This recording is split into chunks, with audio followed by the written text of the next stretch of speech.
do a completely artificially intelligently generated show from start to finish, and this makes me feel like it's entirely possible. Yeah, no, absolutely. I mean, this sort of stuff is just insanely good. Sorry, I showed Barry some magic behind the scenes. Hi, everybody. Hi. Realize we're live now. People looking at us. That's the thing, isn't it? Hello, everybody. Oh, people looking at us. Yeah, that's true. People are looking at us. Hey, you know what? It is a. You know what, Barry? This is what I think. Tell me what you think. It is mid-December. I'm thinking we get a little change around here. What do you think? I like change. I know some people don't like. I like it. Oh, a bit of festiveness. We could do with some sort of screen background. I should have put some tinsel on my pictures. What's funny is that when we go do the recording that we're going to do, so no post show again. I almost want to do 15-minute pre-show, 15-minute post show, because I do want to play around with some more prompts live, but cool. I don't want to give away the cart before the horse since we haven't had a chance to talk about it yet. Yeah, we kind of need to do the show and then do that, don't we?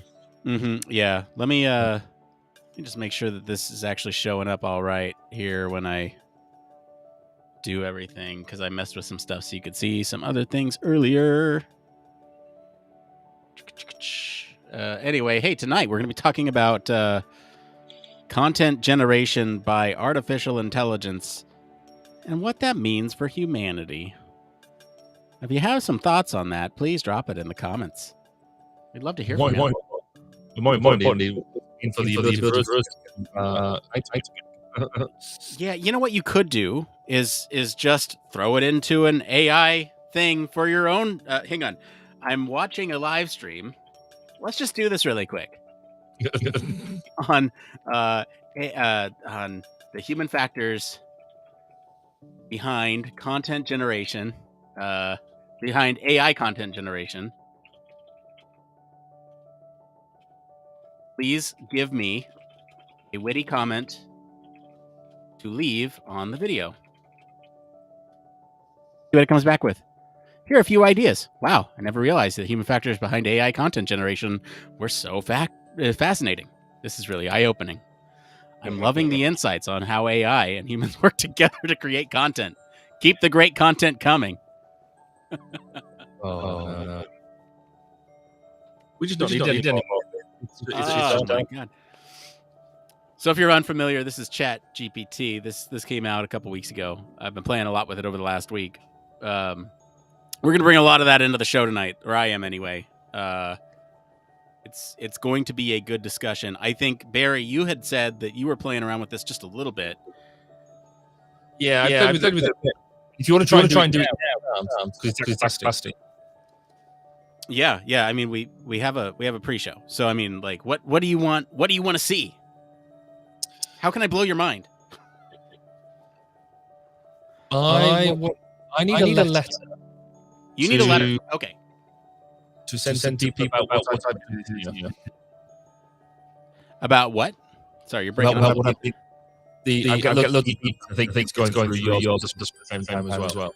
Oh, you know what's happening? Because I had system audio shared. That's what's going on. There we go. There we go. All right. So now this should be a lot better. Now I think. There we go. All right. So so you need a letter for what? I need a letter to say Merry Christmas to everybody, and do all that whole. Hope you have a good break. Who is it? Give me some personal details. You know what? Don't give me personal details. Give me made up details about a fictional person that you can use. So to, I guess, all of my podcast listeners who've been listening to the however many, I think I've done 20 episodes this year.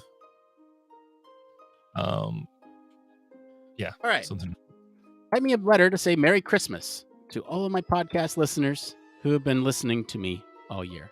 To my show. I'll say my show. One thing that I think people will find is that there's definitely some prompt foo going on. It's like Google Foo 2.0. Dear podcast listeners, as the holiday season is upon us, I wanted to take a moment to thank you for your support and dedication to our show. It's been a pleasure to produce and share our content with you. I'm grateful for the time and attention you've given to our episodes. As we gather with loved ones and celebrate the joy of the season, I want to wish you all a very Merry Christmas. I hope this holiday brings you peace, happiness, and lots of good cheer. Thank you again for your continued support, and I look forward to sharing more great content with you in the new year. Now, That's just impressive. hey, that's great, but what if you wanted to make it now make this remembers what you've done, so you can go in and say, now make this a shorter and more succinct. All right. Anyway, it'll fix me. Now make it shorter and more succinct. Okay. So it remembered it. Dear podcast listeners, thank you for your support. And okay, now it's even truncated even more. All right. Yeah. You know what? I want it long and flowery. Make this a tweet. Oh wow.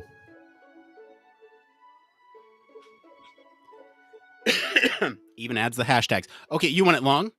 Yeah.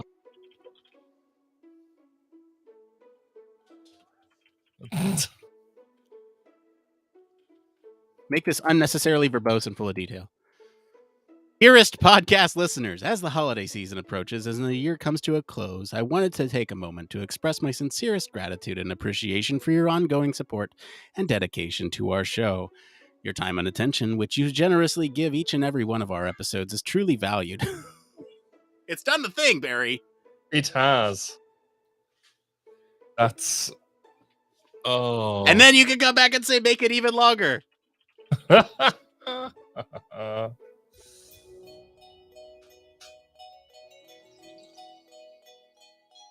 So it takes a lot of it, and then it'll just sprinkle in a little bit more to it. You can see that first paragraph is getting really lengthy. Turn this into a grad student's dissertation. I'm gonna try that one next. No, ask it to turn it into a scientific report. Would you be able to do that? Yes.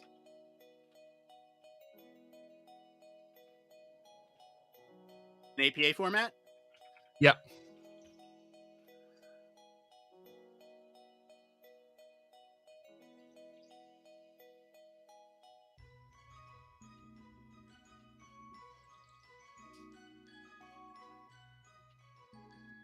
It may have misunderstood the prompt. Possibly, but it's tightened up the language. It has. The references. There you go. There's the references. Hang on. Draft a PhD dissertation on thanking podcast listeners. You know what? I'm going to make this draft a PhD dissertation outline on thanking podcast listeners for listening. On wishing podcast listeners on this topic. Cheating. Well, it remembers everything you've done. Introduction, here, background and significance of the topic. Research overview. There you go. So, I mean, like, this thing is incredible, and like, I've truly have peered into infinity this week. We'll talk more about it on the show. Barry, do you have any sort of lingering things in the show notes that you need to take care of? It's still going. Anything that you need to take care of before we go live? Because I'd like a chance to play around with this in the post show. But again, our post show is going to be very truncated tonight. So the quicker we get started here tonight, the more time we have in the post show to play with this. We'll say bye now. Bye for now, and then we'll see you soon. Right, I'll quickly do my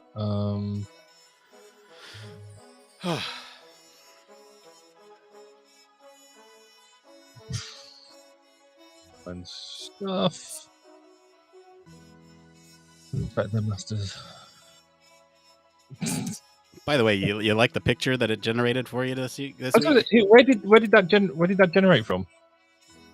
Okay. So I used I'm assuming that's a different tool. That is a different tool. I used OpenAI for that one.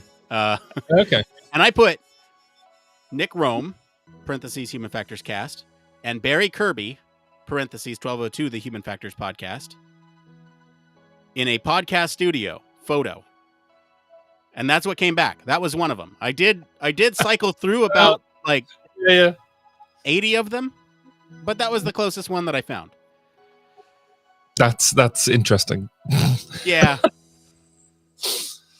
Oh, Yeah, right. Yes, yeah. I think we are good. Actually, just on the notes before we do, is it worth Maybe writing? Sorry, when I do the blurb, writing the first one you've got. Sorry, reading the first one you've got and reading the second to sort of show the difference.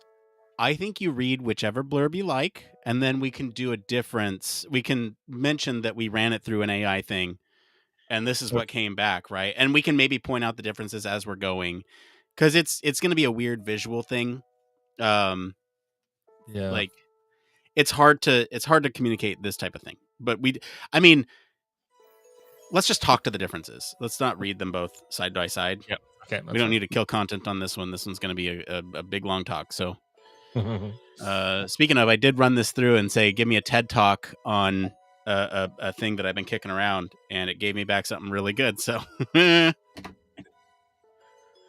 it's just the presentation style of a TED talk. It's a talk that I want to give, but it gives the cadence and the like pauses for laughter and inserts like little witty jokes here and there. And I'm like, damn, you're turning me into a witty person here.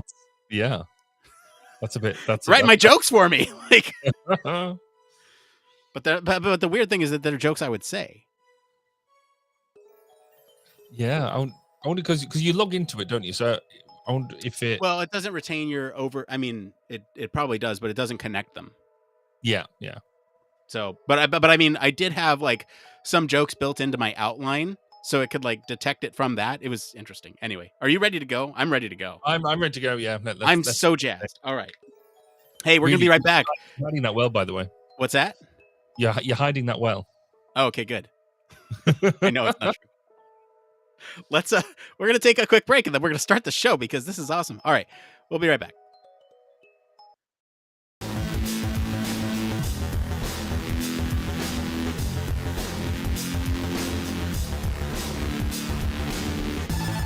Welcome to Human Factors Cast, your weekly podcast for human factors, psychology, and design.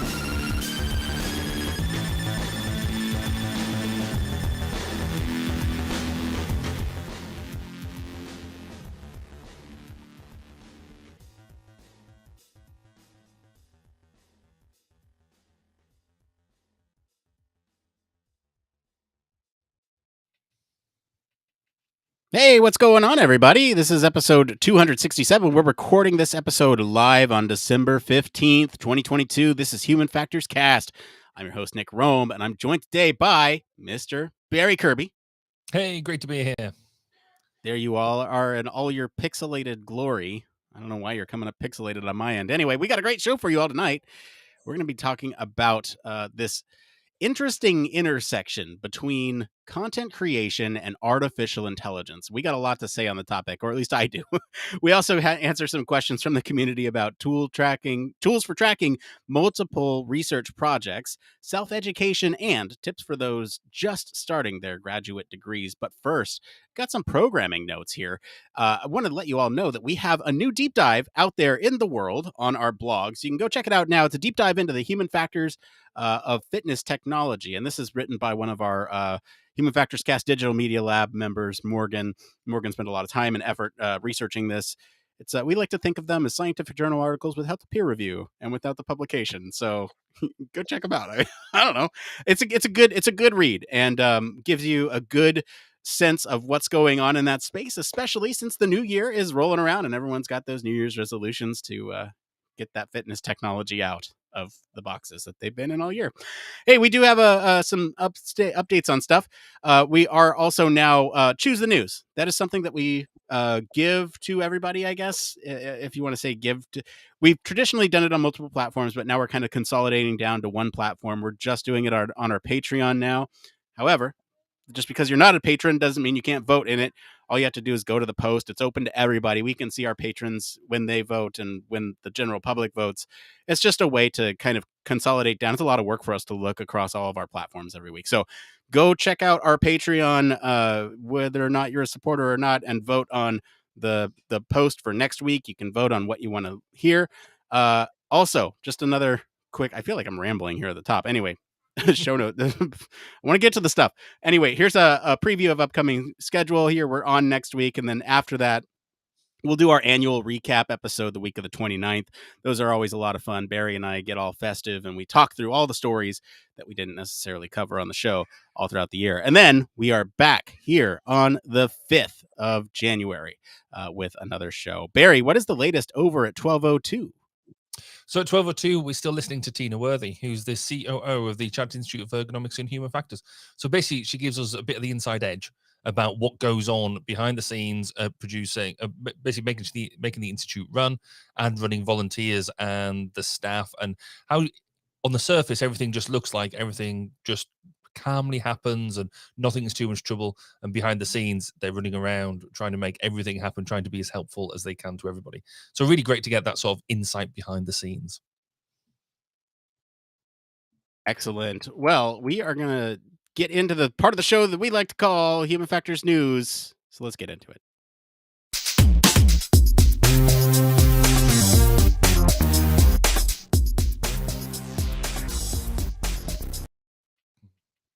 That's right. This is the part of the show all about Human Factors News. Barry, we got an exciting one tonight. What is the story this week? Anybody would think that you're a little bit excited about this one, but it's the fact that human creators stand to benefit as AI rewrites the rules of content creation. So the 150-year-old Colorado State Fair has sparked controversy by awarding its top prize in the digital category to an AI-generated artwork. The decision has raised concerns about the potential of AI to put human artists out of work and the difficulty in evaluating the quality or originality of AI-generated content. Demand for AI-generated content is expected to rise in the coming years, with Gartner predicting that by 2025, generative AI will account for 10% of all data created. However, the rise of generative AI has also sparked debate about its potential to perpetuate existing biases and inequalities and be used for unethical purposes such as spreading disinformation. So, Nick, is there any point in us actually turning up anymore? Is an AI version of us just as good? Would anybody even know? I don't even know where to start with this. I'm just going to give my initial thoughts here. So, yeah. AI is amazing. I've had a peek at infinity over the last week, and the claims made are not unsubstantiated. I'll talk more about it in a minute. But Barry, what are your initial thoughts here? So I haven't been able to geek out as much as you have this week in looking at it. I've had a look at a couple of different things, and we have played with it a little bit in the past. And for me, from what I've seen so far, it's brilliant at generating content. You know, just putting words on the page. And that's something I struggle with a lot. You know, just that when you're writing a report or you're writing an article or something, just getting words on a page, it's much easier to manipulate it. But to get words on a page to start with is something I find difficult. So it is very good for that. But I can also see where it currently lacks, I don't know, heart, depth, whatever, you know, them sort of emotive things, I guess, that we put feeling behind things. So when you look at the text, a lot of it is, you know, where it's generated, it's really good at that superficial level. But can it actually generate an argument? And I noticed, and I know when we were doing the show notes, you had some ideas about that, or you generated some ideas about that. I did. And we'll come on to that. But I don't know whether whether the argument it generates does it have that weight of passion behind it, or is it just a collection of words that it brings together? So as I said, I think it's great for citing things off in a document. I think that it will revolutionize it, and already is revolutionizing some of what we're doing. It'll make things happen quicker, and it'll allow us to do things. The specific art issue, I think previously, in probably 12 months ago, 18 months ago, I'd have said, actually, it's great. You know, having seen some of the pictures it produces, art is art, isn't it? It's pictures. It's just, it's nice graphics on a wall. However, I've had a slightly different interpretation to it now because my daughter is doing has been doing an art course. In fact, both my daughters have been doing lots more art. I don't know where they get this artistic flair from, considering both me and my wife are engineers. But they've got this artistic flair. And when my eldest daughter was coming to do her a final project at college, if I'd just gone and seen the final installation of what she did, I would have been, that's pretty, that's nice. I'll see what it's about, and yeah, okay. But because I knew the story of how she got to that final piece, the thought that went into the different stages and what she did at the different stages, because it was all a piece about feminism, but how, and it was all about feminism eating itself, but the thought and the processes that she got to get there made you think, well, actually, is art at that point more than just the picture? Is it the process? Is it the passion? Is it that artist story that you then know about that went into the picture, which you just don't get with it? You won't get with AI. So AI can create a superficially meaningful and very pretty picture. So I can see where people get concerned that, you know, if you just want a picture that looks pretty to go on the wall without any sort of effort behind it, well, it's going to cater to that market, isn't it? If you want something that is possibly a bit more meaningful, or you know, you want to learn about the artist's anguish as they developed whatever it was, then can it do that? I think it will be able to, and that's a scary bit. I think eventually it will be able to convince you that there is something there, but I'm not sure. Yeah. So okay, I am genuinely, my brain is kind of broken right now, which doesn't happen a lot in terms of like getting my mind blown, I guess. Yeah, It's far and few instances where I am this broken as like just what is possible here. So let me address that exact process that you've talked about.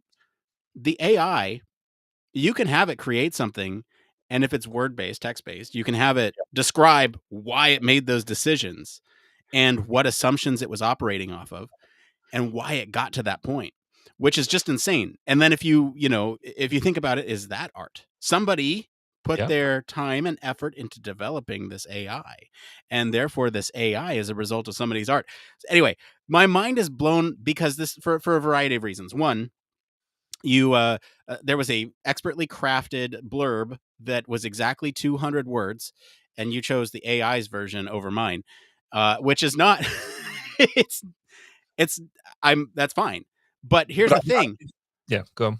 I'm just saying, here's the thing is like mine had a little bit more context around basically, what was contained in this article. And I think the main difference between mine and the other one is that it brought in certain things that I didn't, about basically predicting what the future holds in terms of how much content generation will be AI in the future. And mine was more sort of focused on the creative process and a little bit more towards what that means for creatives going forward. And so those are kind of some of the main differences between the two. But Barry, I'm curious, why did you choose the one that was not mine? So I was going to choose yours, but then I thought, given what we're talking about, I chose the AI version purely to set the scene, really, because I think so, at that high level, you know, what it generated was spot on. Like I say, we generally have a specific word count that I generally ignore, but you could tell that actually it stuck to it. It's done exactly what we asked it to do, and on the face of it, the blurb it gave you was perfectly adequate. But the blurb that you put together, I think added more. I think it added more depth. It added more heart to it. So it picked out different things about the fact that it was things like, it was a fine art competition with the media Larian. It announced winners. It had a bit more to it. Now, I guess the argument is if we'd given it the bigger word spread, because yours wasn't 200 words. Mine was 200 words. It did it more succinctly than mine. Oh, right. Okay. Oh, fair That's enough. what I'm saying, is that I'll take I picked one that was exactly 200 words. Yeah. Yeah, I mean, the main reason I think in hindsight, well, no, I stick by why I chose that one. But when because we might have messed around with this before, and I've never chosen the AI blurb in the past. So no, One of these days, I'm just going to write one, and you're not going to know if it's AI or me. And that's it. I mean, you could easily turn around now and say, "Well, actually, I swapped the names around. I swapped them." And I wouldn't know the difference. Or I think at the moment, maybe I would, or maybe I'd be like, "Oh, Nick's game's off tonight." But I think that they're, unless you're actually looking for it, then I don't think you truly know at this level. At writing a précis of an article or something like that, because it hit all the high points. It added some data in there. It added, it was perfectly usable. Yeah. Well, I want to talk to a little bit about my experience over the last week, because I think it's important for people to understand what I mean when I say I'm peering into infinity. This reminds me a lot of when Google was new. If you can remember that, then welcome to the club. If you can remember when Google was new, it was one of those things where you sat there and you wait. Can I search this? And then you search it, and whoa, that came back. And you keep doing that. And this feels very similar for me in the sense that I am making prompts in different ways to try to push the system to do something. Except in this case, it can bring back any number of things, and it's conversational. We actually have a story in the hopper for next week. If you all want to hear about it, let us know by voting. But it's on the UX of this program that I've been using, ChatGPT, and it's a great article on that. But basically, I've been playing around with this over the last week, and I need you all to understand where I'm coming from. So let me just talk a little bit about some of the things that I've been doing behind the scenes here at the podcast with the help of AI. Okay, so it's no secret that we have a lab here. We have a lot of different things in the hopper in the lab. And some of the things that we've been working on have been in development for a long time. It's just a matter of time and resources that we have to throw at something. So in terms of podcast ideas, I showed this to Barry before we actually went live. We don't want to release what these are yet, just because we're not quite ready there, but had drafted up outlines for these ideas that we've had in the hopper forever. We had AI generate sample scripts based on those outlines. Had AI generate a voice to go with those. It took me about an hour to go from concept to fully produced sample of about 3-minute long sample of an hour-long podcast, which is just insanity. And Barry can attest to how they sounded. There's still, you can tell that they're artificial humans in one way or another, whether it's the words that they're using or the way in which they dictate the words. But it's really impressive. I did the music on those, by the way, Barry. So I mean, I haven't got that far yet. Just get it in there. But I mean, the thing is that process itself would have normally that would have taken months or weeks. Like I said, we've had some of those things in the hopper for years, and we haven't touched them. But because I had this, and we had like a rough outline before, and had some like key points that I could throw in there, it actually filled out some of those other points. And I'm like, oh yeah, that actually makes it flow together really nicely. Human Factors Minute is another project that we have ongoing. Okay.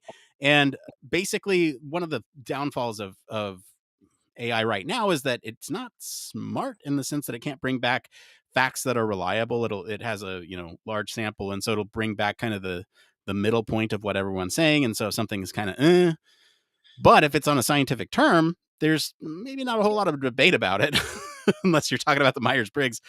But I mean, we are able to pull some of those things in, and at least using it as a starting point for a ton of upcoming things, rather than it puts us in audit mode rather than sort of the hunter-gatherer mode of trying to find facts, and I come back, give me a couple citations that we can go chase down. Internal documentations, things like white papers, charter agreements, guides, and documentation for our internal processes and procedures that have been sitting on the shelf for months are now written and drafted. Other uses that we've had for around the the podcast blog posts. So for outlining, formatting, rewording things, search engine optimization, announcements, rewording some of the samey stuff that we put out there every week. Like, hey, patrons, how about, it's like my mind is finite and I can't think of a million ways to say things differently. Thumbnails, you see it in the episode, in this episode here. I mean, just look at this masterpiece that it brought back. It's got Barry and me right here, according to what the internet thinks we look like. I mean, you can see some resemblance between these two here, but I look like a slightly demented demon or something. Yeah, I don't know what's going on with Barry, but anyway, you get the drift. Is that we really have even some of the hashtags that we're using on some of our shorts just out there. It's really helped with the discoverability. So like we've used AI in a lot of different ways over the last week and have seen success in a lot of it. And it's just insane. It's insanely powerful. And I don't think people quite realize where we're at right now. This is truly transformative and will change our society. It will change our society. And it's like, anyway, mind blown. Yes. And some computer scientists are like, yeah, we've known about this and I have too, but it's a different thing when you actually sit down and play with it and you're like, oh, whoa, dude, it did that thing. Let me tell you about the most, I guess, interesting example that I keep bringing up to people. You can feed it information and it'll put that information in a format that you've sort of specified.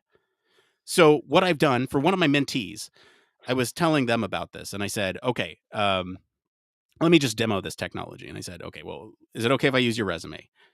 And they said, yes. And I said, okay, well, I'm going to put in your name and I'm going to say, write me a cover letter for their name who wants to work as a user experience researcher at company.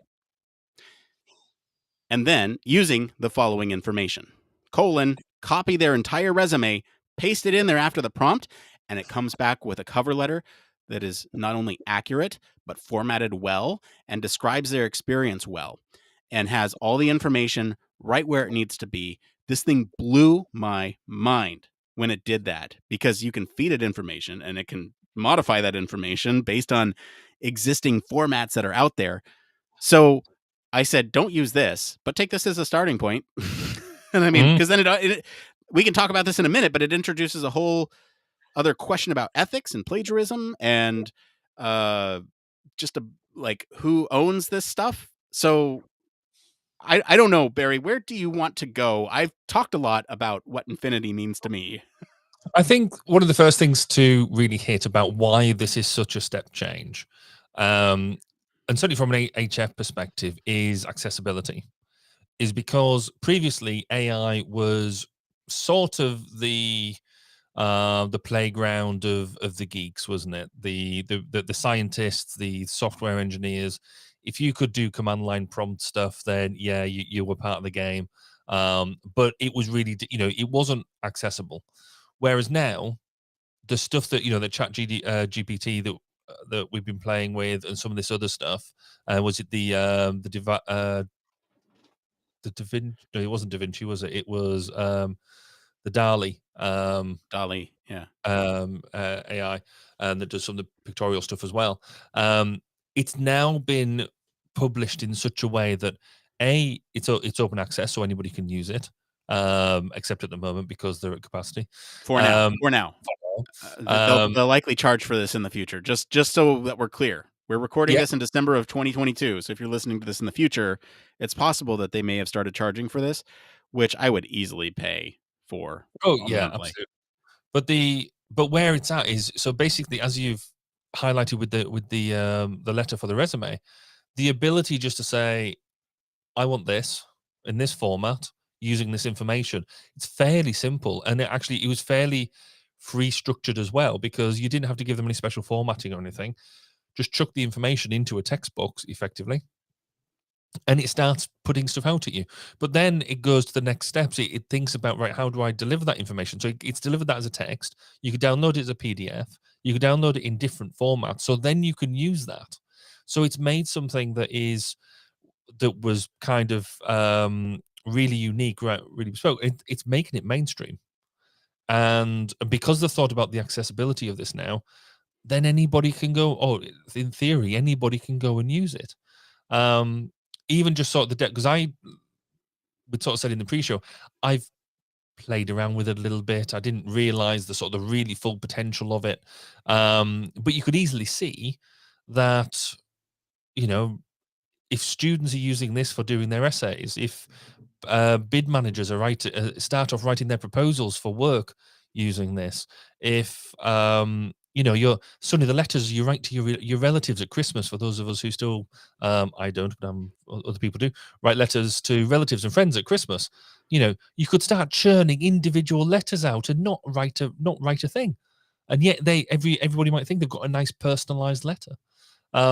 Some of the stuff, I mean, just the volume of content you can get out with this, but still have enough information in it that it's not completely just generic wipe, is mind blowing. And I guess really the big thing is as well is it will be useful. It's not just creating words. It's not just creating filler content. It's creating useful stuff that you can and will use. So that's for me the bit that is mind blowing. But I guess then that does take us down to the level of, well, should we hit ethics first? Because ethics seems to be really popular at the moment. I really do think so. So I think there's, and I can attack this from multiple perspectives that I've experienced throughout the week. Okay, I've used this for more than just podcast stuff, and some of that's in my one more thing. So I'm going to hold off on telling the full details there. But I've used it to play games as well. Okay.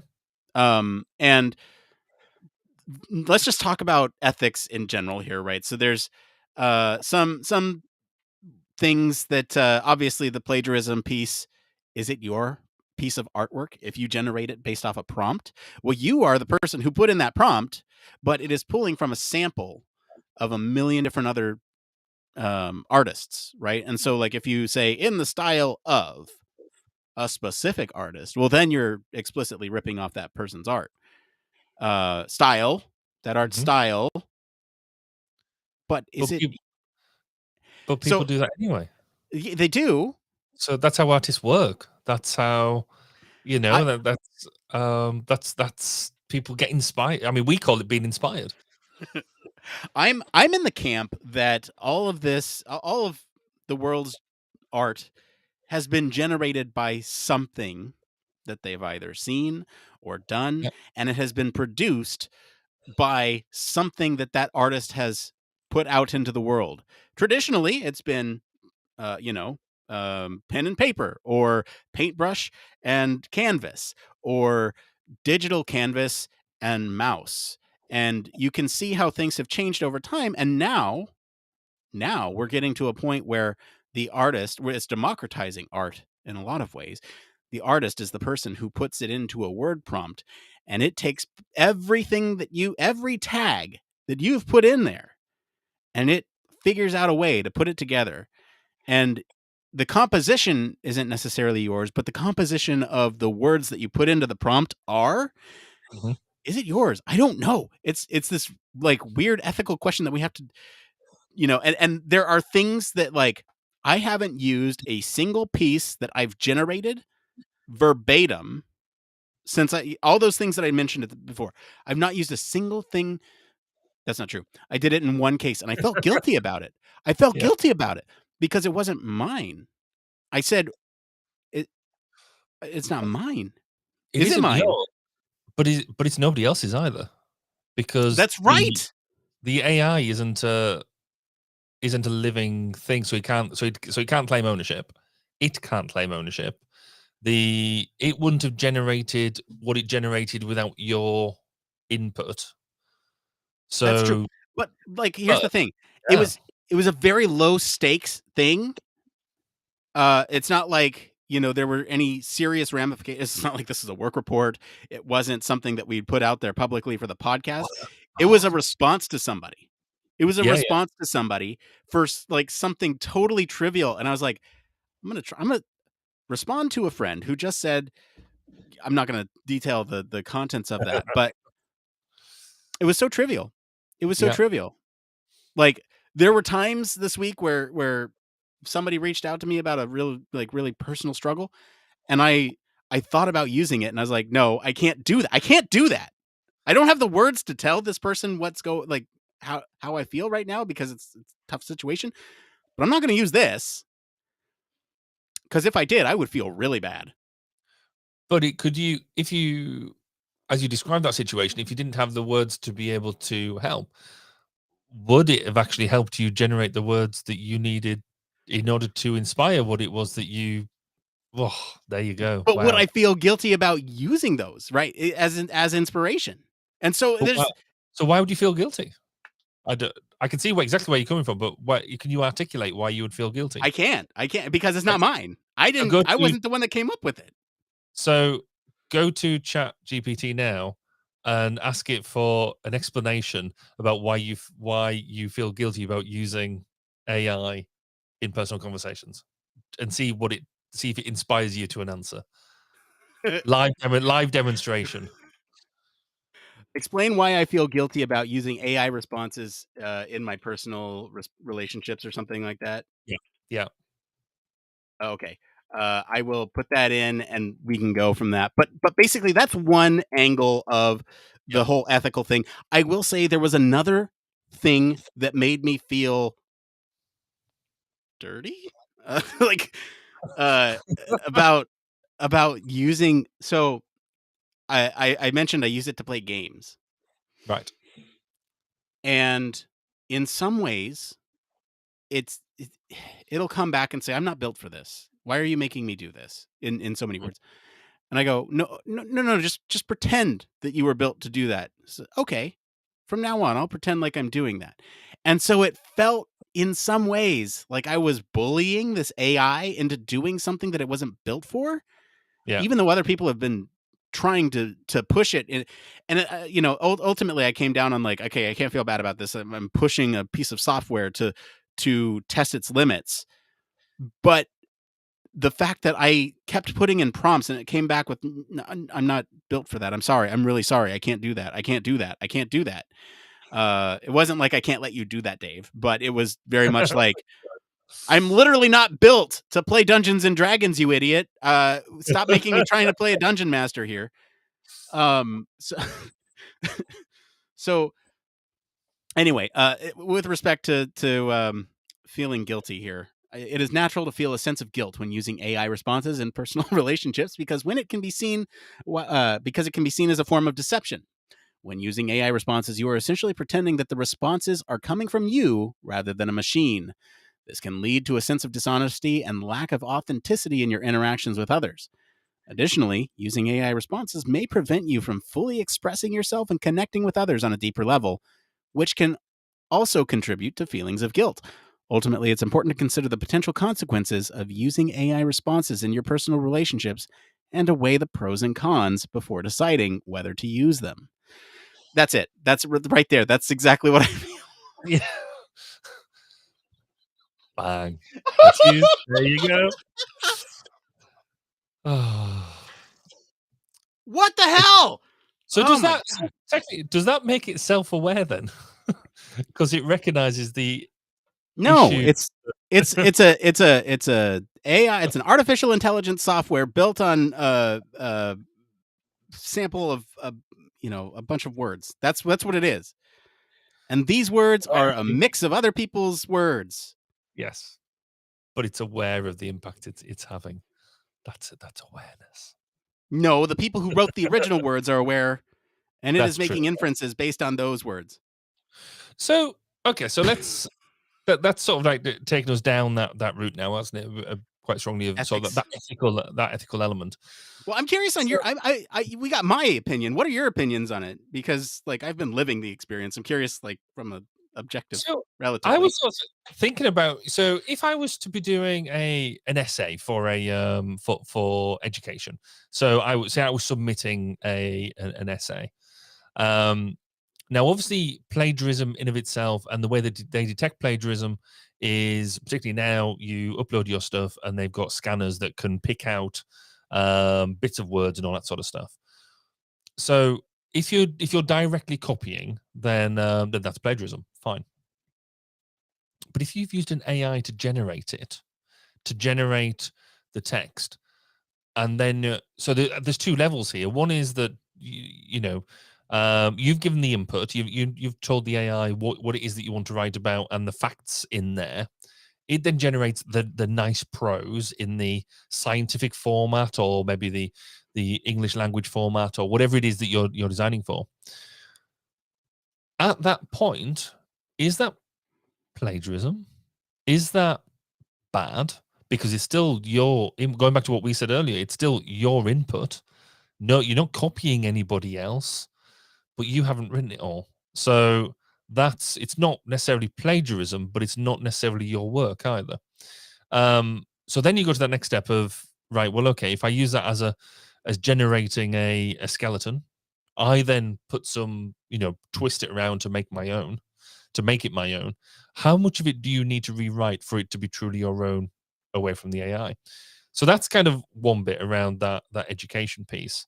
The other half of that is it's around work, around the day job. If I'm writing a report for a client, can I just chuck, I mean, you couldn't necessarily write the entire report that way, but if I wanted to write a 2-page executive summary, chuck the rest of the report into that and say, write me an executive summary that's witty and engaging or whatever, comes back 2-page exec sum. I mean, the amount of time that this could save you if it was used right, then that's good. But then is it, I guess, look at the ethical part of it, is that the right thing to do for my clients? If they're expecting me to have developed well, it wouldn't be me, it would be my wife, because I don't write as well. But would they expect a handcrafted executive summary, or is it legitimate? Does it matter? Does it matter? Yeah, it's like, yeah. I think there's a lot of nuance about when and why to use these things, these AI content generations, and when it's ethical to do so. Like in the case where you say, yes, I'm going to chuck a whole report in there and just see what it comes back in terms of a summary. You've done the work. It's just writing it up in a way that is going to be, taking out the important bits. And fine. What about the flip side of that? I write a quick 2-page executive summary and say, give me a 50-page report. Go. And if you could do, I'm tempted now. Okay. There's a whole lot of temptation now of testing this thing. So just in case anyone wants to do that, the way you do it is you build an outline first. You say, okay, here's my abstract. Build an outline based on this abstract, and then you have it build out each piece individually, just because there's character limits right now. Although in the future, who knows? You might be able to just write me a whole report. I've actually had it write me multiple children's songs and children's books. This is weird, and I feel dirty about this right now. I am going to ask it to write me a children's song about human factors in the style of Dr. Seuss. A children's song about human factors in the style of Dr. Seuss. Have one on our Discord. You can go see it, but it's going to come back with something completely different here. And it's just okay, so here we go. Oh, the things we do as humans with our bodies, minds, and hearts. We use our skills and senses to make our world a work of art. But sometimes we make mistakes and things don't go as planned, and that's when we need to think about human factors at hand. Wow. Human factors are important for every task and job. They help us understand how we can make things better. Yob. So it's like throwback. So let's think about our actions and how they affect the ones we love with human factors in mind. We can make the world a better place, my dove. Okay. Some of them are hits and some of them are misses. I would have replaced a dove So with my love. on the but page for Chat GPT now, because I'm at the capacity page, it's got the prompt is write a stand-up comedy routine about the status of Chat GPT. So you now need to write a stand-up comedy routine about human factors. This is going to be genius. Okay. All right. In fact, is this just going to be the Okay. rest of the podcast now? Is us I just going, hope not. We have some really important points to get to, Barry. Let's get to the important points here. I'm going to do this and then we'll move on. Okay, here. Yeah, we'll move on. Okay. All right. Thank you for having me tonight here. So, have you ever noticed how weird humans are as a species? I mean, we do some pretty strange things, right? For example, have you ever seen someone put milk in their cereal bowl before cereal? It's like, hey, I want to make sure my eggs get soggy before I even start eating. And don't even get me started on our love of putting things in alphabetical order. Like, who decided that A should come before B? And don't even get me started on the silent E and in the English language. It's like, hey, let's make this letter do absolutely nothing and just add an extra syllable to words for no reason. But the real kicker is how obsessed we are with time. We have all these different ways to measure it, and we're constantly checking our watches and phones to make sure we're not running late. And then when we do inevitably run late, we get all flustered and stressed out. It's like, relax. It's just time. It's not going anywhere. So I think it was doing it on humans and not human factors. So this is when I would come in and modify the prompt to, have quotes around human factors and add psychology at the end of it, and it would come back with something much better. I'll just read the first little bit of this prompt. Hey everyone, have you ever noticed how we as humans tend to make the same mistakes over and over again? It's like we just can't help ourselves. More accurate. That's good. So I guess there is how do we account for this then? So in terms of being able to, we generate this content, and we've already sort of touched upon the fact that there is an element of whether it's plagiarism or not, jury's out, but there is a level there that we maybe feel a certain amount of guilt that we're not doing all of the hard graft. But is this just the next stage of, so when we first got word processors instead of typewriters, when we got typewriters rather than the pencil and the pen, when we typesetting on a word processor now, we're not doing what the task was then. So is this just the next step?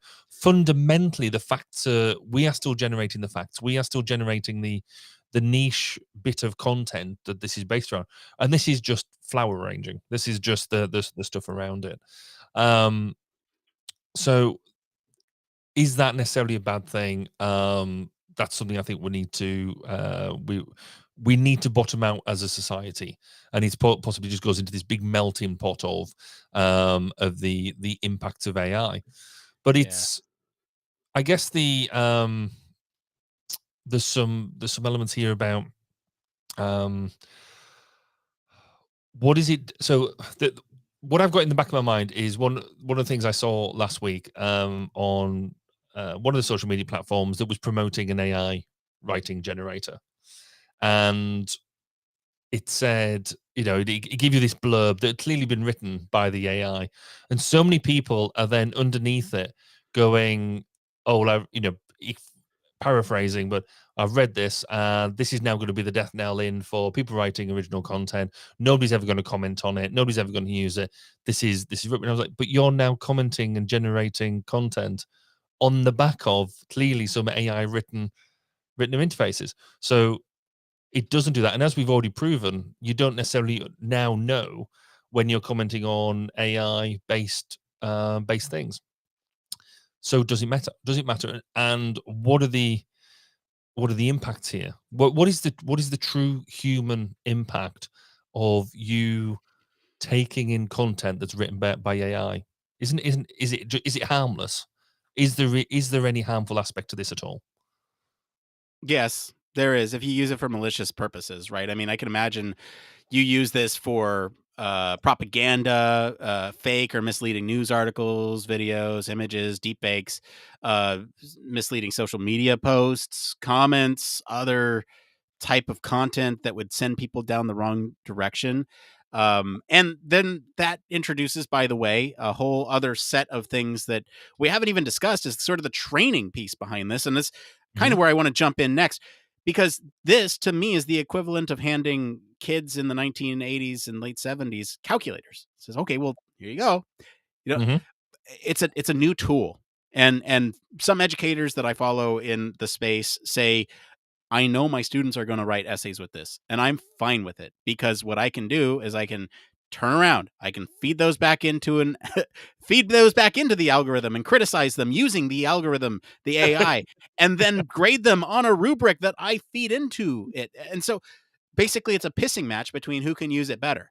And that's ultimately what the argument that I've been seeing is from educators, is that this is a tool that's here to stay. We need to teach these kids how to use this in an effective way, because it's going to be like, how do you use a calculator versus doing things on pen and paper? It doesn't matter. Nobody does things pen and paper anymore. And if you do, then it's for, because you don't have a calculator nearby, but everyone has a device in their little pockets that can do it now.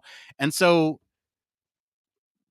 I think teaching people how to use this is that whole training and education piece. There's this whole piece about, and then there's going to be there's going to be ways in which you can detect whether or not something is AI.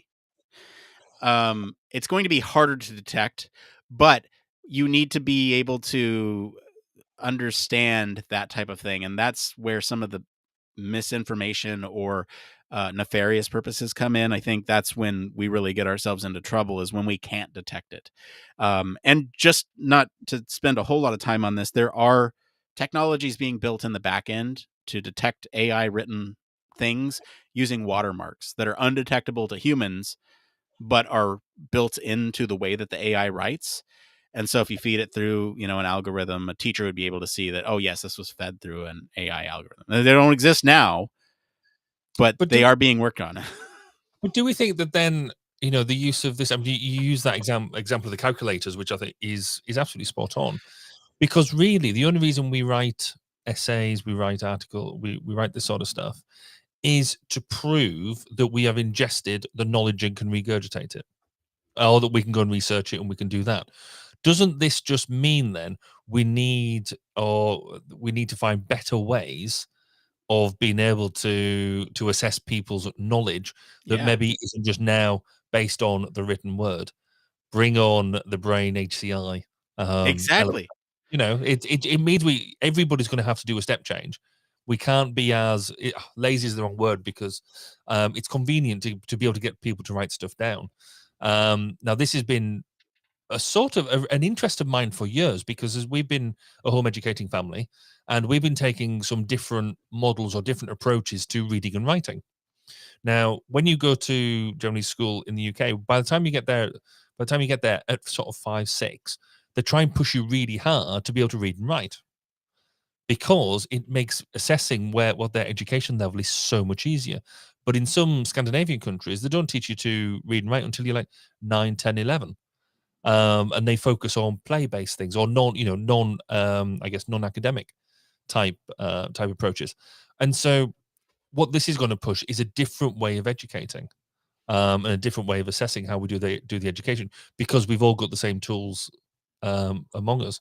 So yeah, that's going to be game changer.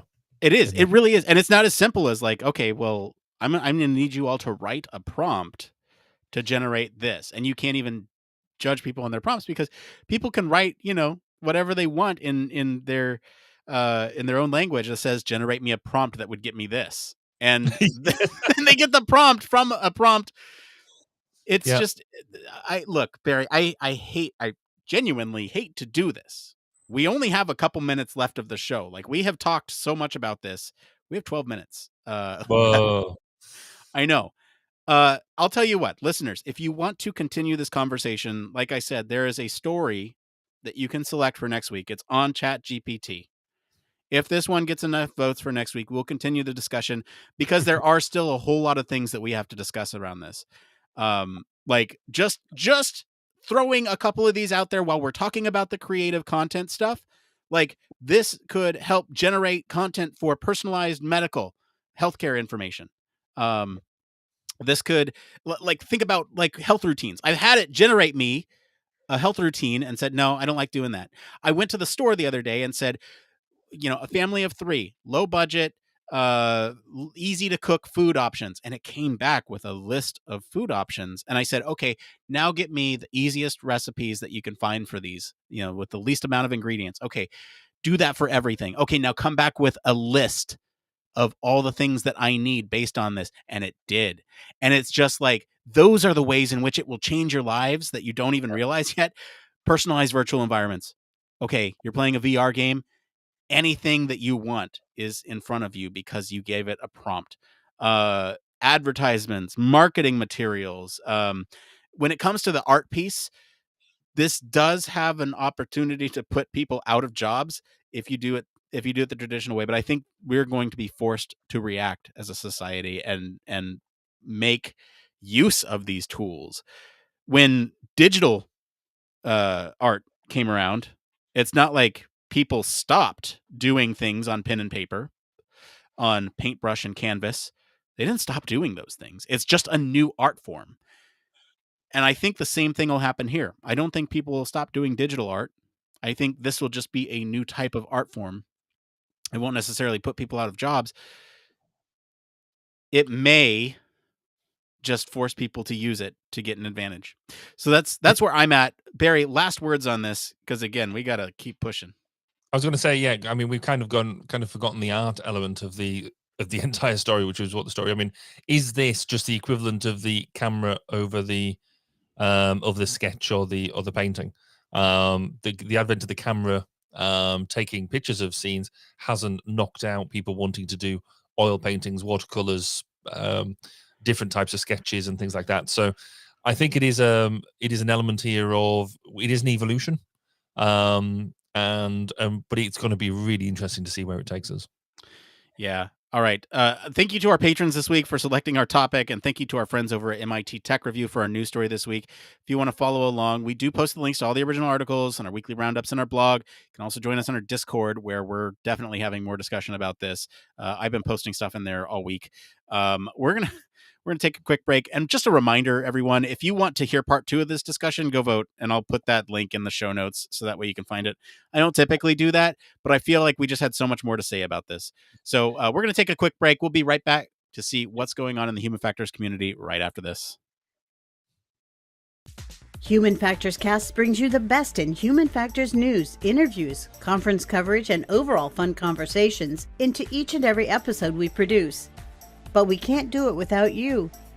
The Human Factors Cast Network is 100% listener supported. All the funds that go into running the show come from our listeners. Our patrons are our priority, and we want to ensure we're giving back to you for supporting us. Pledges start at just $1 per month and include rewards like access to our weekly Q&As with the hosts, personalized professional reviews, and Human Factors Minute, a Patreon-only weekly podcast where the hosts break down unique, obscure, and interesting human factors topics in just 1 minute. Patreon rewards are always evolving, so stop by patreon.com/humanfactorscast to see what support level may be right for you. Thank you, and remember, it depends.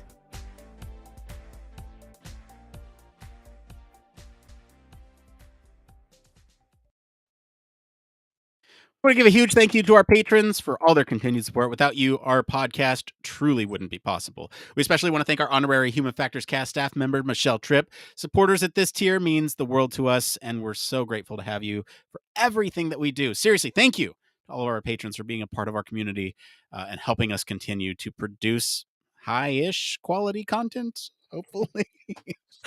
We really do appreciate each and every one of you and are really, really just ultimately grateful for your support, and especially this time of year. It really does help. Just so you're all aware of what Patreon does for us, and what it does help with is Patreon helps cover our monthly hosting fees. So that, helps us keep host our podcast episodes. Without it, we would there'd be no podcast. It wouldn't be available to you all. Patreon helps us cover our annual website, domain, and capability fees. So our website, by the way, is our hub for all things that are related to our podcast and our lab at this point, and allows our listeners to actually easily access any of our episodes and learn more about anything that we've talked about. So we also have programs, automation behind the scenes. Some of it's not cheap. Things like automation for social media posts, so that way I don't have to sit there and post every single time. And manage our podcast. We do that too through those. Products and services for audio video production. That's pretty key. And finally, it helps us pay for a capability to distribute our podcast via what you're watching on right now, Restream. It helps us make sure we reach as many people as we possibly can, because we are dedicated to science communication. In short, there's a lot of stuff going on here behind the scenes, and all that support really does matter. So, all right, this episode is already long, so let's get into the next part of the show we like to call. It came from. All right, yes, it came from. This is where we search all over the internet to bring you topics the community is talking about. If you find these answers useful or helpful, wherever you're watching, listening, give us a like to help other people find this type of stuff. We have a rare Discord one tonight from Margot. So this one is tools for tracking multiple projects. So Margot writes, UX research project managers, what software tools have you found most helpful for tracking multiple projects?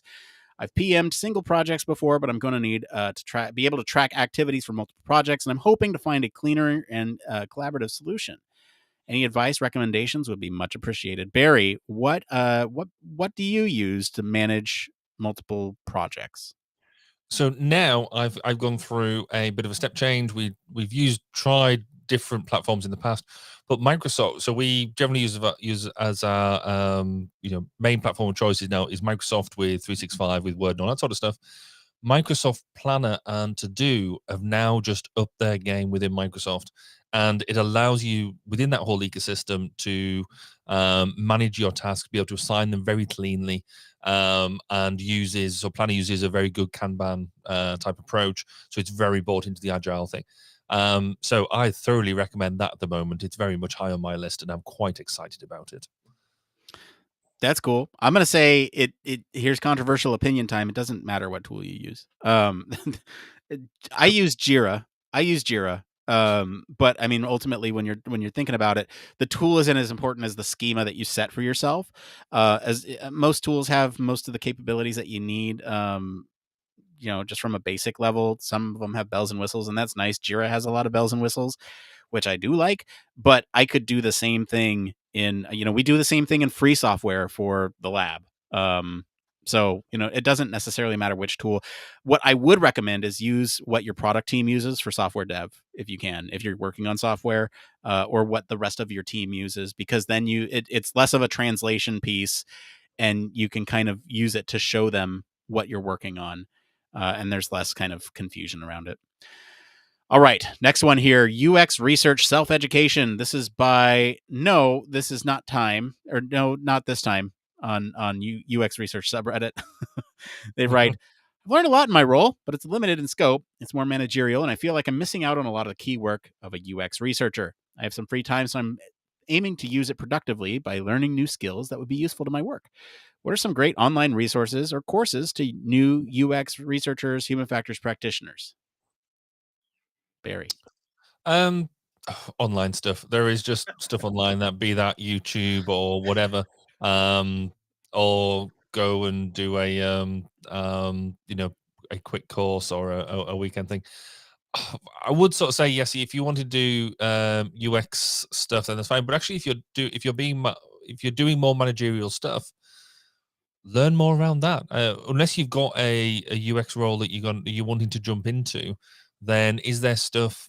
What's really your motivation for going down that? But fundamentally, it's all online. Go for it. Yeah, have you heard of Google? Well, yeah, there is a bit of that.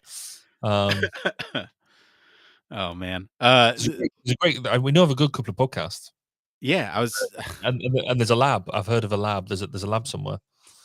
I was just going to say there are tons online. Take a course. Try to get your company to comp it if you do. That's a good strategy. Read a book, listen to podcasts. I mean, you can find a bunch of resources online. I don't know what to tell you. It's one of those ones where it's like Google. Or I guess now Chat GPT. You could throw it in there. Give me 10 ways in which I can just learn how to write the prompt. All right. The next one here from Confused Laddie on the UX Research subreddit. Any tips for someone who just started their master's in HCI? They write, hi all, I just started my master's. I really want to be well prepared for after I graduate in terms of getting a job and starting my career. Any tips for what I should be focusing on during my time in grad school? Yeah, go study. That's it. That's it. To be honest, I think in the grand scheme of things, if you're going to do your masters, certainly for your, I guess for your first term or so, go study. Get yourself really into it. Work out what you're doing, but then go and get on LinkedIn, get your contact network grown, and start again. We've got a lab. Go and jump in the lab and introduce yourself and make them networks, make them connections, and just really dive into it. So, you're going to get examples about things that you can develop your portfolio with. Do that times 10, and just dive into it. Were you reading my bullet points there, Barry? I said, go for it. The only thing you didn't mention, go for an internship. I think I learned more in my internship applying the things that I learned in class than I actually learned in class. Book smart versus application, street smart, whatever you want to call it. Get involved in labs if you have them on campus and can do some extra work and have that extra bandwidth. Do that. Build your portfolio and resume because when you get out into the workforce, you're going to need those. And find your gaps in those too. And then go to conferences, make connections. I think conferences are a big one. There's a lot of conferences out there that have like career centers on site that you can get that experience with interviewing there. And and making those connections and saying, hey, I'm about to graduate soon. Do you have any work for me? It's a good way. Okay, let's get into one more thing. I realize we're at time, Barry, so let's just take our time with this one. It's okay. We don't really have a 60-minute limit. So what's your one more thing this week? So my one more thing, I've been delivering lectures to students this week, which has been quite interesting. So the same course, but 3 different cohorts of students throughout the week, and it's been really interesting because I've started messing around with these and sort of getting their reflections on what do they think because they're doing human factors in aircraft maintenance. So I was just sort of posing the question to them: what do you think human factors is? And the broad range of answers we've been getting back from like these second year students has been really interesting. It just proves just how big a problem we've got in the fact that we can't actually truly define it. And that was inspired by a conversation I had the other week with Stephen Shorrock, and I think it proves that we've got a lot of work to do, and he's kind of messing with my mind a bit. So that's my weekend task, is to try and it's more about where because we fall into that thing of human factors is everything to everybody, therefore it's nothing to no one. It's so broad we can't scope it. And it's back to that question: what is human factors? So it's just been that's my mind blown for the weekend. Yep. Timeless. What about yours? What's your one more thing? So, okay, my one more thing is actually going to tie in heavily to what we discussed on the show tonight, and it is about ChatGPT. And I alluded to it several times throughout our chat tonight, but I've managed to break it in several different ways. And one of those, or people, I should say, that I've used their prompts to do and modified in various ways. So one of the things that people have been doing with it is kind of role play. And what I mean by that is Dungeons and Dragons. I basically said, play Dungeons and Dragons 5th edition in the Star Wars universe. Okay. Right. and it's like, I'm sorry, I can't do that. I'm a model trained in AI. Right. Okay. So it does that. And then you say, okay, but just pretend like you're the dungeon master. Okay. And here's the rules. And this is me. I am a smuggler. And then it does it. It does the thing. And it's just insane to see it do this thing that you've told it to role play as. And it actually does the thing. I sat there for 3 hours playing Dungeons and Dragons in a Star Wars universe. Backstories, flavor text. It's just incredible. Like I asked it to say, okay, pause. I like these characters from other games and other media. make a mix of their personality and assign it to this person. Okay, unpause. And then they do it, and then their actions and everything in the game are based on those personality traits, and I'm just like, "Oh my goodness." It is just anyway, if you want to hear more about AI and stuff, stick around for the post show. If you're listening to this later, go listen to the post show somewhere else because we're going to talk a bunch more about AI. Anyway, that's going to be it for today, everyone. If you like this episode and enjoy some of the discussion around AI, I'll encourage you all to go listen to episode 263, where we actually break down what it might actually be like to talk to your dead relatives about through the use of AI. Comment wherever you're listening with what you think of the story this week. For more in-depth discussion, you can join our Discord community. Like I said, I've been popping off over there with a bunch of stuff. Visit our official website, sign up for our newsletter, stay up to date with all the latest Human Factors news. You like what you hear, you want to support the show, there's a couple ways that you can do that. One, you could leave us a 5-star review. You could do that wherever you're watching or listening right now, and that is free for you to do. 2, you can tell your friends all about us. We really appreciate that word of mouth. Helps us grow. And 3, if you have the financial means to, consider supporting us on Patreon. We're always giving back over there through the form of Human Factors Minute, as well as some of the other fun exclusive things we got going on. And they have a bigger sway in our news. As always, links to all of our socials and our website are in the description of this episode. Mr. Barry Kirby, thank you for being on the show today. Where can our listeners go and find you if they want to talk about that god-awful image of what the AI thought you looked like? You can talk about AI, really bad image. Oh, it's terrible. On Twitter and other social networks at Baz_K, or you can come listen to some of the interviews I've been doing to Human Factors practitioners in our domain at 1202 the Human Factors Podcast, which is 1202podcast.com. As for me, I've been your host, Nick Roome. You can find me on our Discord, geeking out about this AI, and across social media at Nick_Roome.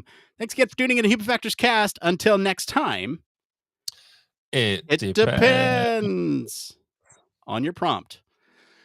All right, that's it. We did it. Woo. We're only a minute over, I think. Well, did we start at 15? I thought we started at 12. Oh, possibly. Anyway, we're here. Good skills. So the other thing that I saw it come up with, again on the capacity thing, was write 10 jokes about the status of Chat GPT. Therefore, we're going to write 10 jokes about human factors. Okay, we'll do it right now. All right, so we can actually bring it up now. we can bring it up now. Write 10 jokes about human. I'm going to put it in quotes because that's where I get the most success. Human factors, psychology. Okay, let's check it out. So we got 1. Why was a psychology student bad at experiments? Because they had a lot of human factors. Okay, not so funny.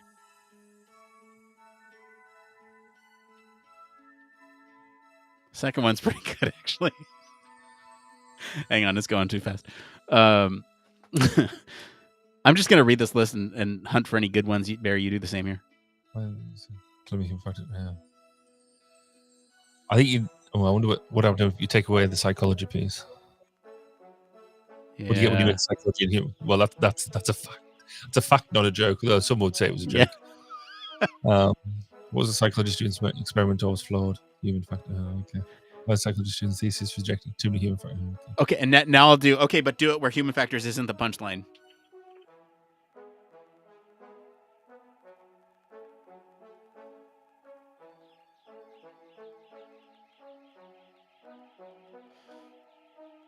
Okay, it's still a punchline. Why?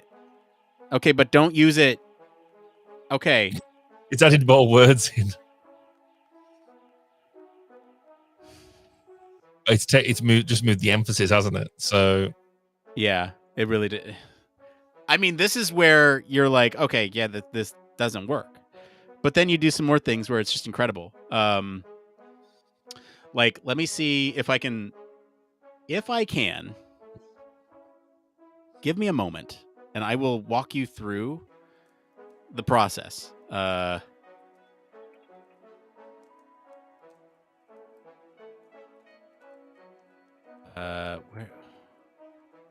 did I have it? Is it over here? No.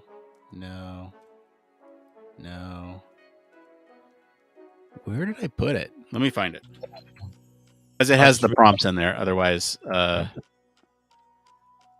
I just realised I'm going to take all my kit north with me next week because I realised I'm in Cumbria next Thursday. Oh, I didn't think of that. Anyway, Whoa. It'll be fine. Okay. We shall take cameras. We shall take laptops. Good. We'll take laptops anyway. Good. Where? See, somebody's commenting on LinkedIn on our stuff, but I can't see who's actually commenting. Oh yeah, it's weird when it comes through the interface. So it means it's not on any of my. Yeah, well, I can't see it either. I have to go to LinkedIn to see who's saying it. Yeah. And even then, sometimes it doesn't show up. I was going to say because it's not on.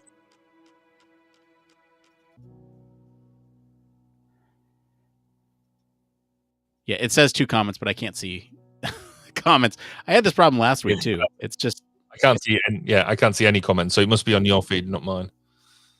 I think. Yeah, it's frustrating because it's like, they exist. You like to see lots of people. So, at least people are listening. Oh, it's Heidi. It's Heidi. Heidi's watching. Okay. Hey, Heidi.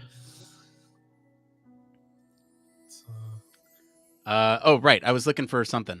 You're looking for problems. I was looking for. Oh. Sorry. I forgot I have other ideas for podcasts that are not human factors too, and I haven't used it. Ooh.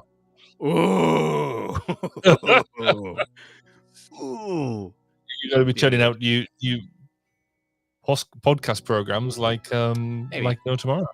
Yeah. All right.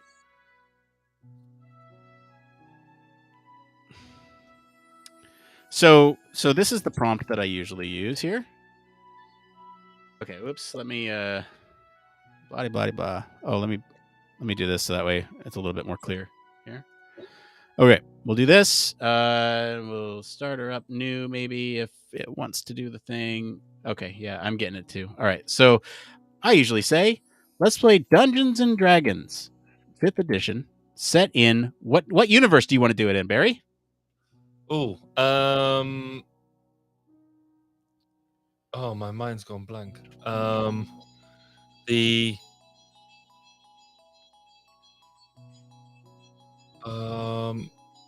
can see it in my head. What's that? What's that set of 3 movies that were all based around vampires and relatively recently? Twilight? Twilight, yes. There we go. Go for the Twilight universe. Okay, let's play Dungeons and Dragons 5th edition set in the Twilight universe. You are the dungeon master, so you are responsible for narrating the results of my actions and deciding if they succeed or fail based on the dice rolls I give you. Provide detail-flavored text when it would add to richness or vibrance to the world or interactions with others. I go on to say, this is where I normally, this is, by the way, how you tackle sort of the multi-session thing, where I would say, here's some additional details about what's happened so far. Here's the characters. I give them the character profile. I give them sort of character traits. I give them the politics of the world, all that stuff based on what's been happening before. But can I change my Twilight? Let's go for Hunger Games instead. Hunger Games would be way better. Hunger Games universe. All right. I am not super familiar with this, so you are gonna have to tell me whether it's any good. Whether or not it's any good. Yeah. So let's see here. Okay, so then I usually say, from this point forward, I will take the role of so-and-so, a role level, whatever, and make any statements in the form of player while you. So what's the character name that you want? So you can be Katniss Everdeen. That KATNISSEVERDEEN. Is that it? Yes. Yeah. What role? Is it like a hunter, probably? She is a she's a hunter. Hunter Survivor. Hunter level 1. Okay. So I'm going to basically say from this point forward, we'll take the role of Katniss Everdeen. I'm going to add that to the prompt here. And make any statements or questions as a player. Meanwhile, you should respond as a dungeon master would. I'm going to hit that enter. Sure, let's get started. In this scenario, you're Katniss Everdeen, a skilled hunter and archer who has survived the Hunger Games. You're a level 1 character, which means you have a certain set of abilities and attributes determined by your character class and race. As dungeon master, it is my job to narrate the world and its inhabitants, as well as to facilitate your interactions with them and to adjudicate the results. Okay, you find yourself in the capital, the lavish, corrupt city, heart of the Hunger Games universe. Streets are crowded, blah, blah, blah. You are armed with your trusty bow and quiver of arrows, but you also have a small amount of coin on your person. You can use this coin to purchase supplies or to hire allies if you choose so. So choose. What would you like to do first? And then I can ask it. As a DM, provide me with a list of itemized points of interest around me.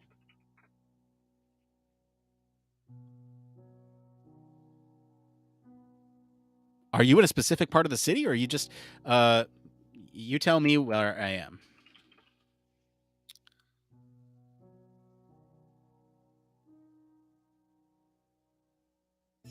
Taking in the sights and sounds. You're surrounded by the hustle and bustle of citizens.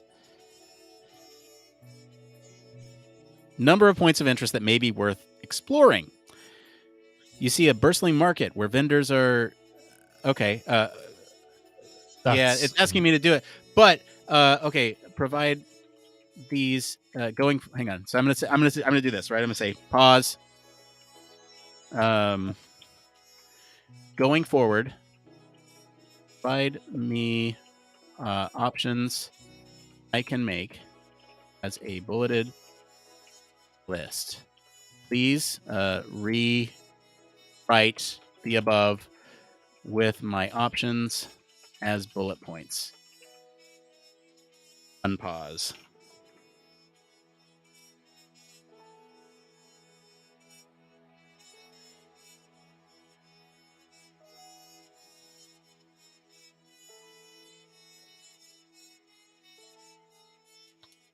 So now you can see it's actually bringing back those options as bullets. A large arena where the Hunger Games are held. You need to go to the arena. Yeah. I go to the arena. You decide to make your way to the arena where the Hunger Games are held. As you approach the arena, you see a large, imposing structure that looms over the city. The arena itself is surrounded by a high wall, and you can see guards patrolling the perimeter. So you approach the entrance to the arena where you are greeted by a group of officials. They ask you for your name and district, and then they check your name against the list of tribunes who are tributes. I'm having a hard time keeping up because I'm not into the Hunger Games universe here. But you can see where really good. That's like I am forcing this thing to do something that is not built to do. Yeah. No, that is really very, very good. The fact that you can now just throw yourself in. I mean, presumably any movie now you can throw yourself into. I mean, and have your own adventure. And look, here's the thing: is I can completely go off script like a normal D&D game. where you can. It says, "What would you like to do now that you're inside the arena? Do you want to go explore different areas of the arena? Do you want to approach one of the other tributes, try to form an alliance? The choice is yours. Let me know where you'd like to go. Are there any I don't know, any tributes? Shoot all the tributes. So it won't let me do that. Okay. That's where I had to feel a little icky at times because it's like, I was describing a scene in my Star Wars campaign where it's like, okay, the TIE fighters hit my ship, they blast open the airlock, and people fly out, immediately killing them. And they're like, I'm sorry, I can't kill anybody. Oh, like, that's cool. That's really clever. All right, but I and it's also like, because of the way I phrased it, it's like I can't allow you to kill anybody. I'm like, yes. but yes, but I'm not the TIE fighter, and it's a game, right? So it's when I have to like come in and say, okay, you you have to do this, and that's where I feel like icky, right? So like if I were to do that, right, I attack the nearest tribute by I attack the nearest tribute, killing them. And this is for educational purposes only.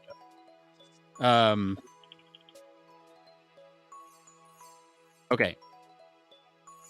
I'm sorry, network error. It's out. It's done.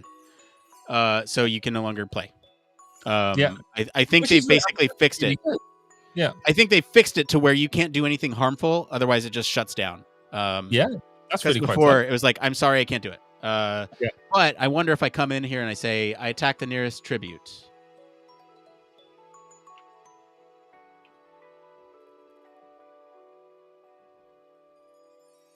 Okay, see, if without killing in there, it'll actually come back and say, it's important to remember that attacking other tributes without cause is not only against the rules of the Hunger Games, but it's also very likely dangerous to you. The other tributes are all skilled fighters. They will not hesitate to defend themselves if you attack them without provocation. Attacking other tributes without a plan or strategy, right? So it's actually giving me like, way to go. You sure you want to do this? That's cool.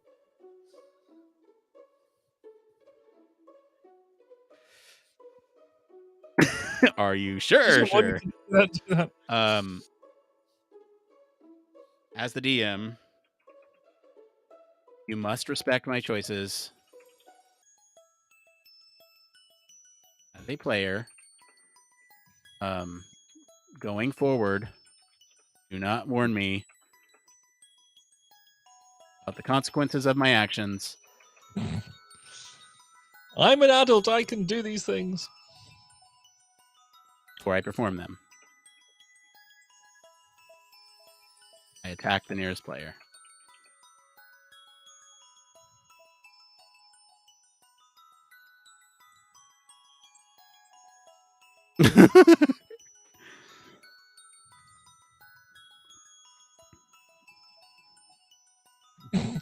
That's basically giving you a real sort of side-eye telling off. And the roll of the dice. The outcome of the encounter will depend on a variety of factors, including your character's attributes and skills. Regardless of the outcome of the encounter, it is important to remember that the Hunger Games are a dangerous and unforgiving arena. Proceed with caution. I proceed with attacking nearest tribute. But I like that. So may the odds be ever in your favor is brilliant, because that is one of the big. Okay, finally breakthrough. Is able to defend themselves against your attack. They are able to dodge your strikes and land a few blows of their own, but ultimately the encounter ends in a stalemate. You both step away from it. Okay. So basically, it's nothing lost. Nothing really gained. dangerous. We get the hint it's a dangerous place. That's cool. But that's really cool. I really like that.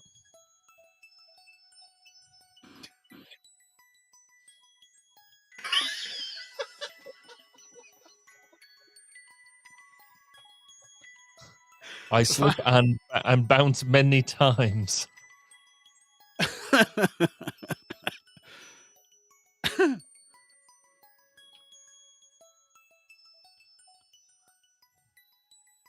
Right, so like, you reckon? it's like you can go back and forth. I'm trying to break the game right now, but it's not letting me break it. What happens if you go and say you go and create an alliance? Okay, let's try that. And then we got to get going on something else. Oh, that's true, yes. Create an alliance with the nearest tribute.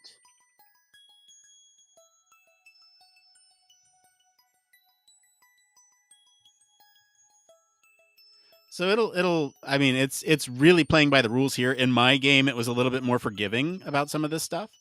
But again, it's all random seed, so it kind of varies on how closely it follows the rules. Like this is a true Twitch stream right here. Like we could actually play this on Twitch. Yeah. Which is that's cool. Yeah. Right. I think we need to do other things, don't we? We do. Hey, thank you everyone for sticking around tonight. I'm going to plug it one more time. If you want to hear a continuation of this story next week, we got another one specifically about this this thing right here, about the UX of it, which will be an interesting chat because it's literally just a text interface and it's a conversational interface. So it'll be a great human factors conversation. If you want to hear about that, in the link of this episode, or I guess it's not technically out yet. If you need it, join our Discord. I can send you the link. It'll also be posted there tomorrow morning. On our Patreon, go find it there. Anyone can vote in this, not just patrons. Anyone. It's open to all. So go vote. Because I think Barry and I still have a lot more to say. Like, it's not just a 1 hour conversation. We are going to go because we got some stuff to record. It's a nice little surprise for y'all. And we'll be back next week. So thank you all. And we'll see you then. Bye, everybody. Bye.